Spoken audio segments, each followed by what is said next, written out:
सब कुछ ठीक हो जाने के बाद अगर आप बाहर घूमने की प्लानिंग बना रहे हैं और अगर आपको एक अच्छा होटल सस्ते दामों में चाहिए तो आपके लिए मेरे पास कुछ सुपर टिप्स हैं। सबसे पहले तो आप होटल में सुबह फोन करके रूम कभी बुक ना करें, क्योंकि सुबह के टाइम बहुत कस्टमर होते हैं, आपको महंगे दामों में ही रूम मिलेगा।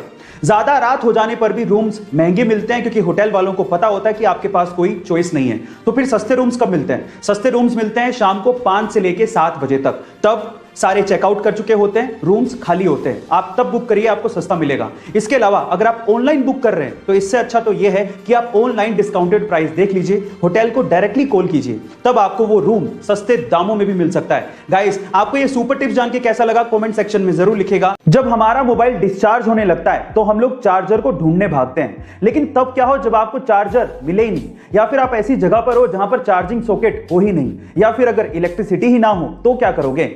ऐसी प्रॉब्लम का सॉल्यूशन निकाल रही है चाइना की लीडिंग मोबाइल कंपनी Xiaomi, जो कि एक ऐसा डिवाइस बना रही है जिससे सिर्फ आवाज के थ्रू आपका मोबाइल चार्ज हो सकेगा। इसे साउंड चार्जिंग डिवाइस कहा जा रहा है। अब ये काम कैसे करेगा? सबसे पहले आपके साउंड को इकट्ठा करेगा और उन एनवायरमेंटल वाइब्रेशंस को ये मैकेनिकल वाइब्रेशंस में कन्वर्ट करेगा, फिर मैकेनिकल वाइब्रेशंस को इलेक्ट्रिकल एनर्जी में कन्वर्ट करके आपके मोबाइल को चार्ज किया जाएगा।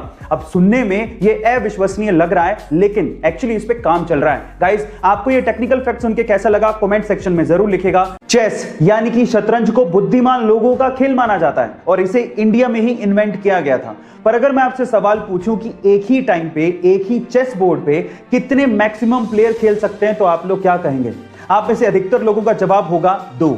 लेकिन इंडिया के भोपाल के रहने वाले आदित्य निगम ने 8 महीने की कड़ी मेहनत के बाद एक ऐसा चेस बनाया है जिसमें एक ही टाइम पे एक ही चेस बोर्ड पे 2 नहीं बल्कि 3 लोग आपस में खेल सकते हैं। मजे की बात यह है कि इसमें कोई एक प्लेयर बाकी दोनों प्लेयर को एक साथ हरा भी सकता है, और इस 3 प्लेयर चेस का नाम आदित्य निगम ने ट्राई विजार्ड रखा है। गाइस, दिमाग का खेल बनाने और उसे खेलने में हम भारतीयों का कोई सानी नहीं है। आपका इसके बारे में क्या ख्याल है कमेंट सेक्शन में जरूर लिखिएगा। ये बात है सन 1996 की, जब सौरभ गांगुली ने अपना टेस्ट डेब्यू इंग्लैंड के खिलाफ लॉर्ड्स के मैदान पे किया था और अपने पहले ही मैच में शतक ठोक के उन्होंने 131 रन की पारी खेली थी।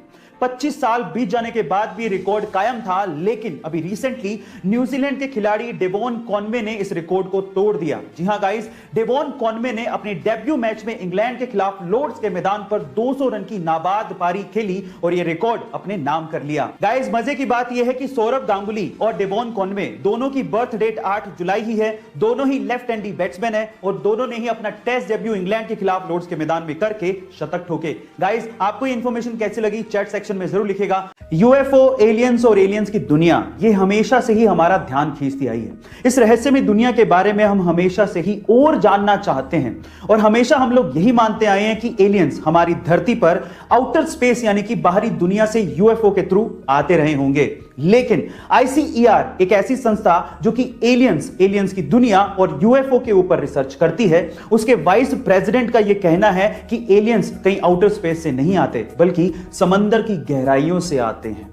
उनका तो यह भी कहना है कि समंदर की गहराइयों में एलियंस के बेस हो सकते हैं। ओह माय गॉड गाइस, सच्चाई क्या है ये तो हम नहीं जानते, लेकिन एलियंस के बारे में यह खबर हमारी जिज्ञासा को और बढ़ा देती है। गाइस, आपको एक खबर सुन के कैसा लगा चैट सेक्शन में जरूर लिखिएगा। अभी तक तो दुनिया के अरबपतियों में स्पेस की खबरों को लेके सिर्फ एलोन मस्क की सुर्खियों में रहते थे, लेकिन अब अमेज़न के मालिक जेफ बेजोस भी स्पेस की खबरों को लेके सुर्खियों में हैं। ऐसा इसीलिए क्योंकि 20 जुलाई 2021 को वो अपने भाई मार्क बेजोस के साथ स्पेस की यात्रा पर जाने वाले हैं, और ऐसा करने वाले वो दुनिया के पहले मिलियनेयर भी बनने वाले हैं। वो अपनी स्पेस कंपनी ब्लू ओरिजिन के तैयार किए हुए रॉकेट कैप्सूल न्यू शेफर्ड से स्पेस जाएंगे, और 20 जुलाई की ही डेट को सिर्फ इसलिए चुना गया क्योंकि 20 जुलाई के ही दिन अपोलो 11 चांद पे लैंड हुआ था और नील आर्मस्ट्रांग ने चांद पे कदम रखा था। गाइस, आपको ये इंफॉर्मेशन कैसी लगी चैट सेक्शन में जरूर लिखिएगा।